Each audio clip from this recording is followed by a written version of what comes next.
ઉભલોડ ગામમાં નજીક ગામ તળાવ ફળિયામાં લગ્ન પ્રસંગ હોવાથી ત્યાં જે જમણવાર હતું તેમાં શાક પૂરી, પનીરનું શાક અને દાળ ભાત અને કેરીનો રસ જેવું ખવડાવવામાં આવેલું હતું. 200ની આસપાસ ફૂડ પોઈઝનિંગ થયેલું છે અને હાલમાં તેઓની સારવાર ત્યાં લોકલ લેવલે પ્રાથમિક તથા બાકીના દર્દીઓને 108 મારફતે ઝાયડસ હોસ્પિટલમાં લાવવામાં આવેલ છે.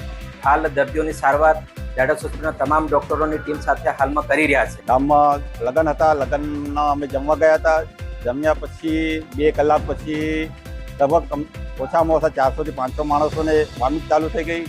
વોમિટ ચાલુ થયા પછી તાત્કાલિક અમે ઝાયડસ હોસ્પિટલનો કોન્ટેક્ટ કરી અમે બધા ઝાયડસમાં દાખલ થયા છે.